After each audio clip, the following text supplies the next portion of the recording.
নির্বাচন মিটেছে, নতুন সরকারও গড়েছে, কিন্তু তাতেও নামেনি রাজনৈতিক পারদ। নতুন সরকার গড়ার পরেই আপের শেষ দেখে নেওয়ার হুঁশিয়ারিটা পদ্ম শিবির দিয়ে দিয়েছিল। এবার সেই শেষ দেখার পর্বই যেন শুরু হলো রাজধানীর বুকে। অরবিন্দ কেজরিওয়াল জামানায় একাধিক দুর্নীতির অভিযোগ উঠেছে, যার মধ্যে সবচেয়ে উল্লেখযোগ্য আবগারি কেলেঙ্কারি। সেই সংক্রান্ত ক্যাগ রিপোর্ট দীর্ঘদিন খামবন্দি হয়ে পড়েছিল। ওই রিপোর্টে দাবি করা হয়েছে, দিল্লিতে আপ যে আবগারি নীতি চালু করেছিল তা রাজধানীর কোষাগারে বড় ধাক্কা দিয়েছে। অন্তত 2026 কোটি টাকা ক্ষতি হয়েছে দিল্লি সরকারের। রিপোর্টে বলা হয়েছে, আপ সরকারের আমলে ঘোষিত ওই আবগারি নীতিতে প্রচুর ত্রুটি ছিল এবং সেটা প্রকাশ্যে আসার পরও ব্যবস্থা নেয়নি দিল্লি সরকার। শুধু আবগারি কেলেঙ্কারি নয়, আপ জামানার মোট 14টি সিএজি রিপোর্ট মঙ্গলবার পেশ হওয়ার কথা ছিল বিধানসভায়। এর মধ্যে কেজরিওয়ালের শীর্ষমহল সংক্রান্ত রিপোর্টও রয়েছে। राष्ट्रीय राजधानी क्षेत्र दिल्ली सरकार से संबंधित भारत के नियंत्रक एवं महालेखा परीक्षक का दिल्ली में शराब के विनियम और आपूर्ति पर निष्पादन लेखा परीक्षा प्रतिवेदन वर्ष 2024 का प्रतिवेदन संख्या नंबर 1 की प्रतियां सदन पटल पर प्रस्तुत करती हूं। यह आश्चर्यजनक तथ्य है कि वर्ष 17-18 के बाद से 2017-18 से सीएजी की रिपोर्ट को सदन पटल पर प्रस्तुत नहीं किया गया है। इस संबंध में विपक्ष के तत्कालीन नेता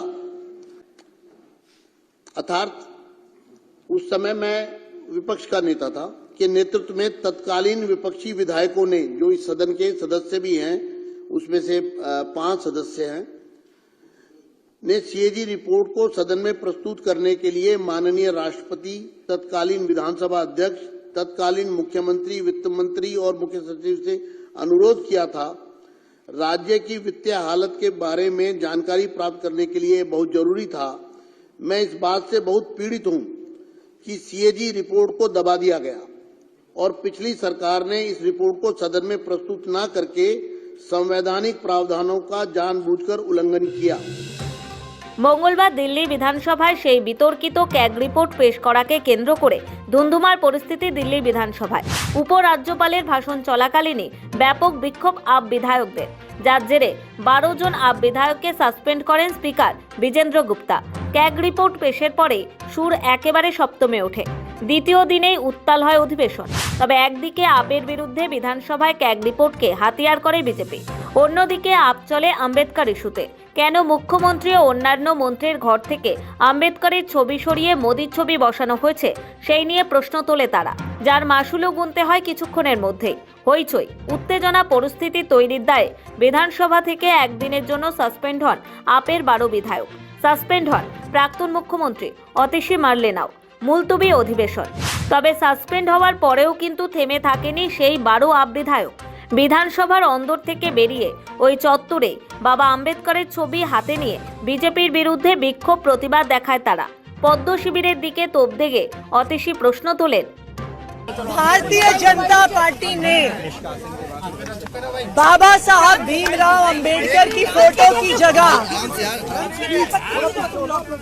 नरेंद्र मोदी जी की तस्वीर लगा दी है। मुख्यमंत्री कार्यालय में जहां बाबा साहब भीमराव अंबेडकर की तस्वीर होती थी, अब नरेंद्र मोदी जी की तस्वीर लग गई है। विधानसभा के मुख्यमंत्री कार्यालय में जहां बाबा साहब भीमराव अंबेडकर की तस्वीर होती थी, अब नरेंद्र मोदी जी की तस्वीर लग गई है।